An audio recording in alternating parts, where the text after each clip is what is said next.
Assalamualaikum warahmatullahi wabarakatuh.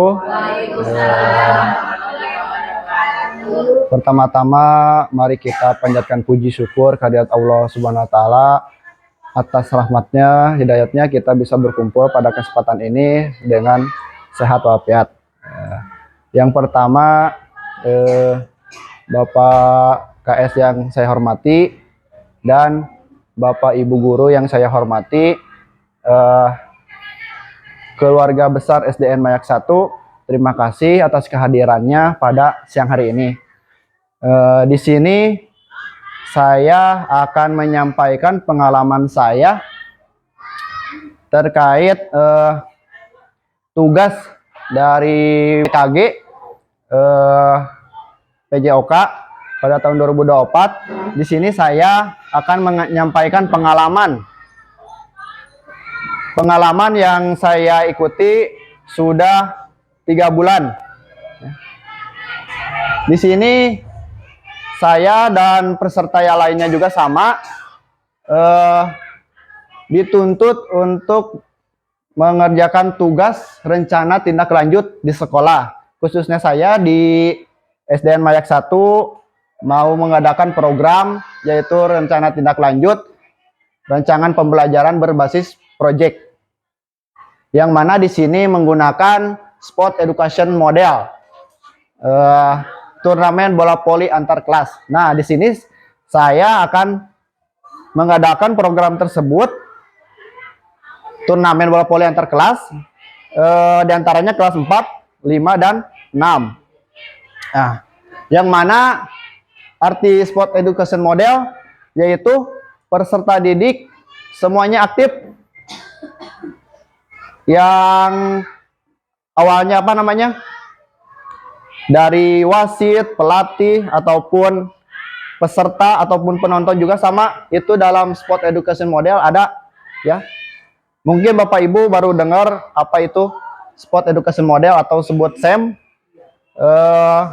yang mana asalnya itu mengajar itu cuman materi dan praktek. Beda lagi sama ini SEM education model, peserta didik semuanya aktif, ada tugasnya masing-masing. Contohnya ada yang menjadi wasit, ada yang menjadi pesertanya, dan ada hakim garis dan lain-lain. Nah, yang di nama produknya yaitu ini My One Club ya. My One Club, turnamen bola voli antar kelas. Lanjut, latar belakang program kegiatan yaitu yang tadi yang sudah dibahas, sport education model atau SEM adalah suatu pendekatan pembelajaran PJOK yang menawarkan pengalaman belajar yang lengkap dalam konteks kehidupan nyata di bidang olahraga. Model SEM ini memberikan kesempatan kepada peserta didik untuk mempelajari keterampilan, taktik, strategi, aturan permainan, serta memahami tanggung jawab sosial melalui berbagai peran sesuai dengan kemampuan atau minatnya. Ya, yang tadi sudah dijelaskan, ada yang menjadi wasit, peserta, ada juga timnya, semuanya aktif. Terus SEM ini memberikan kesempatan kepada murid untuk mempelajari keterampilan, taktik, strategi, atau aturan permainan, serta memahami tanggung jawab sosial melalui berbagai peran sesuai dengan kemampuan atau minatnya. SEM bisa menguatkan kepemimpinan murid dengan memberikan ruang dan melibatkan murid dalam memberikan suara, pilihan, dan kepemilikan murid. Memberdayakan murid saat program sekolah direncanakan, dilaksanakan, dan evaluasi sehingga terwujudnya lingkungan yang menumbuh kembangkan kepemimpinan murid. SEM yang akan dilaksanakan adalah turnamen bola voli antar kelas My One Club di SDN Mayak 1 dari hasil identifikasi aset yang ada di sekolah. Semuanya dimanfaatkan untuk kegiatan turnamen antar kelas mulai dari sarana dan prasarana yang ada sampai dengan alat pendukungnya. Dengan mengadakan turnamen bola voli, siswa dapat mencoba dan mengalami kompetisi sebenarnya menghadapi tantangan dan belajar dari kegagalan maupun keberhasilan mereka. Turnamen bola voli dipilih karena dari banyaknya minat murid dan kegiatan voli dan hasil survei dengan perwakilan murid dari setiap kelas. Nah, di sini saya juga sudah menanyakan kepada murid-murid pada saat pembelajaran itu, murid-murid itu terutama kelas tinggi 4, 5, 6 itu favoritnya itu yaitu permainan bola voli ya. Nah, dari sini saya akan mengadakan itu sport education model ya. Yang ini nih, My Club Voli, turnamen bola voli antar kelas. Di sini juga ada tujuan program. Yang pertama, pemahaman siswa tentang olahraga dan membantu mereka mengembangkan keterampilan, pengetahuan, serta nilai-nilai sosial melalui pengalaman bermain sesuai peran yang diminati. Yang kedua, menekankan pembelajaran melalui pengalaman nyata dan situasional, terwujudnya siswa yang berakhlakul karimah, dan 3, bugar sehat, gembira, dan berprestasi. Keempat, meningkatkan kesehatan dan kebugaran siswa. Dan kelima, meningkatkan motivasi dan keterlibatan siswa dalam pembelajaran, penerapan konsep belajar aktif, di mana siswa terlibat secara langsung dalam kegiatan belajar. Kemudian di sini juga ada capaian, langkah-langkah, dan hasil yang diharapkan untuk setiap tujuan. Yang pertama, capaian dan tujuan. 1, pemahaman tentang aturan permainan bola voli. Yang kedua, pengembangan keterampilan individu. Yang ketiga, pemahaman taktik bola voli. Keempat, sportivitas dan kerjasama tim. Dan yang kelima, kepemimpinan dan tanggung jawab. Itu Bapak Ibu capaian dan tujuannya. Kemudian ada langkah-langkahnya. Yang pertama, 1, pembahasan dalam technical meeting. Kedua, latihan dalam pengelolaan musim. Yang ketiga, menganalisis pertandingan bola voli dalam turnamen. Keempat, penyelenggaraan turnamen bola voli yang menekankan pentingnya sportivitas, komunikasi, kerjasama tim dalam serangan atau pertahanan. Dan yang terakhir, pemilihan peran dalam tahapan afiliasi. Terus ada perannya juga siswa. Yang pertama, siswa yang menjadi panitia. Kedua, siswa yang menjadi peserta. Yang ketiga, siswa menjadi pelatih atau manajer. Siswa yang menjadi wasit. Dan 5, siswa yang menjadi peran lain dalam SEM. Jadi di sini sudah jelaskan semuanya itu siswa yang berperan penting. Semuanya dari kelas 4, 5, 6. Ya, yang kelas 6 itu dijadikan panitia penyelenggara ya. Jadi saya sebagai guru PJOK sebagai fasilitator, dan Bapak Ibu juga sama ada berperan penting. Contohnya guru kelas jadi mengarahkan gitu ya. Guru PAI sama juga. Dan lini masa yang akan dilaksanakan itu tanggal 26 sampai 27 ya, maaf ya, ini harusnya 26 sampai 27 itu pendaftaran.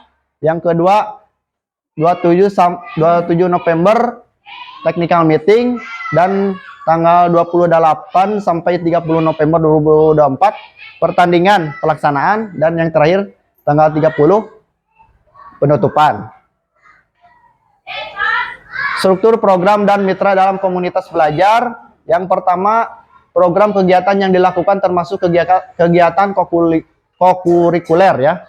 Jadi di luar jam pelajaran, misalnya bisa setelah istirahat atau sesudah pembelajaran ya, atau sesudah pulang.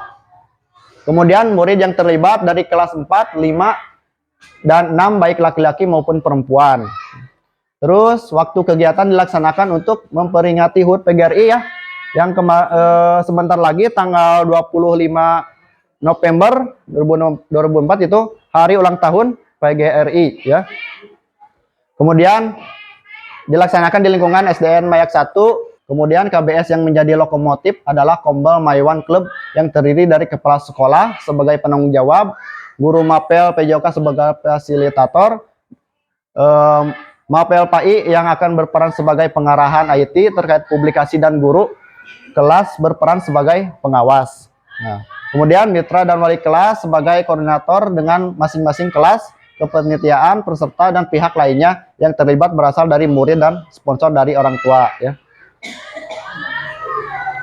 Kemudian pernyataan tentang kapasitas yang dimiliki sekolah. Yang pertama, sekolah memiliki kepala sekolah, guru, dan tenaga pendidikan yang profesional sesuai dengan kualifikasi akademiknya sejumlah total 23 orang.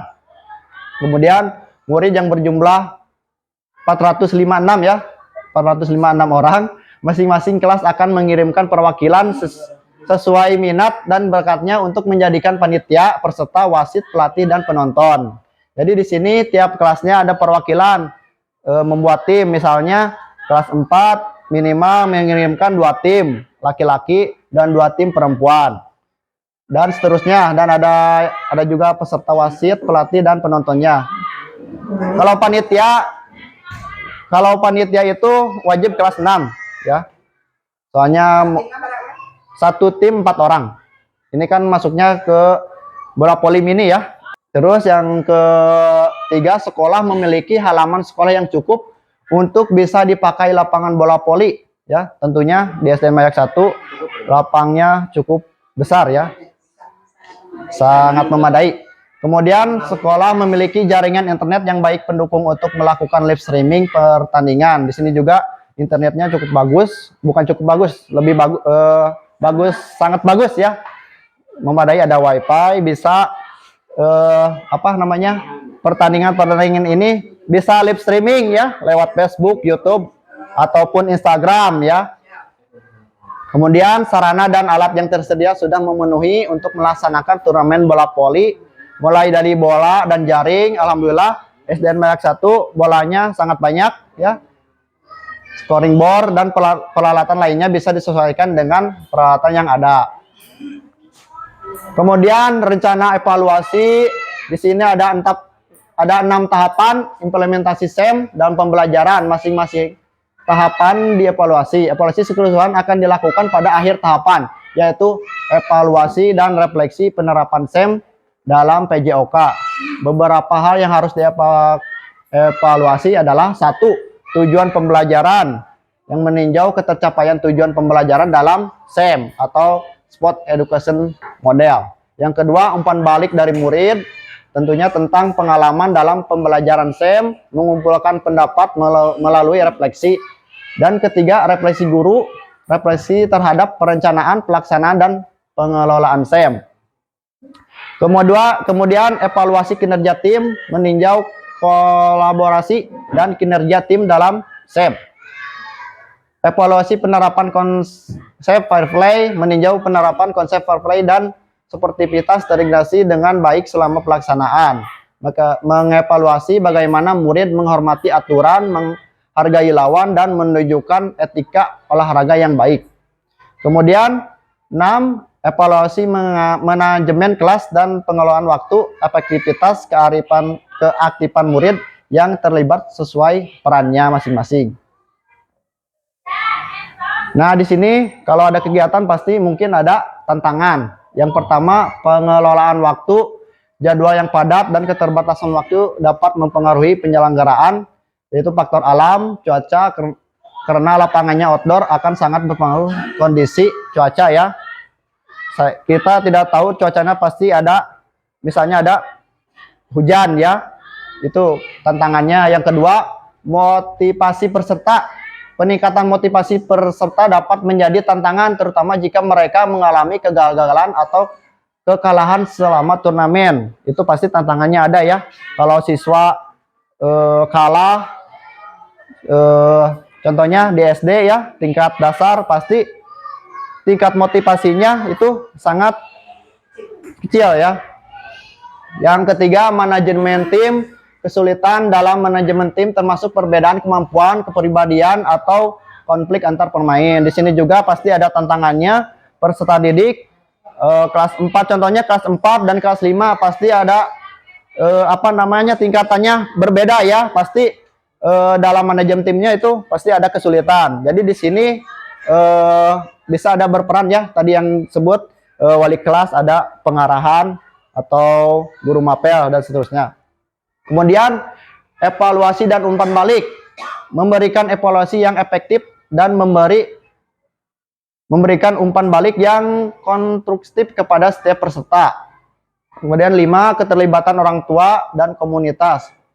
Kurangnya dukungan atau keterlibatan orang tua dan komunitas dapat mempengaruhi motivasi dan dukungan peserta.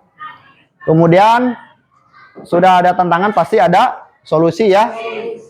Yang pertama, penjadwalan yang efisien, pindah lokasi ke lapangan indoor. Ya, di sini kan tadi tantangannya kalau misalkan contohnya hujan, berarti kita pindah ke indoor. Di sini kan ada ya lapangan futsal atau gor ya. Yang kedua, menggunakan pendekatan positif dan memberikan motivasi tambahan melalui pengakuan dan pujian ya. Jadi ini ya, tantangan yang kedua itu solusinya menggunakan pendekatan positif dan memberikan motivasi kepada murid ya. Jadi supaya semangat untuk mengikuti kegiatan ini. Kemudian yang ketiga, komunikasi terbuka dan segera menangani konflik. Yang tadi yaitu ya, manajemen tim, kesulitan dan termasuk perbedaan kemampuan kepribadian. Yang tadi yang ketiga itu solusinya. Yang keempat, memberikan umpan balik secara individu untuk setiap peserta.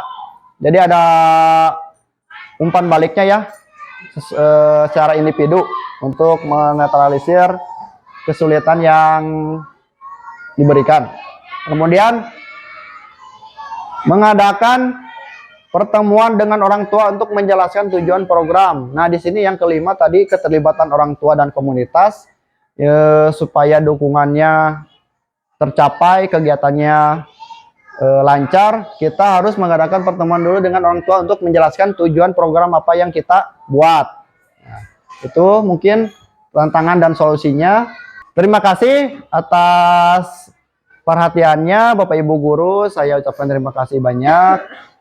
Sekian dari saya. Wassalamualaikum warahmatullahi wabarakatuh.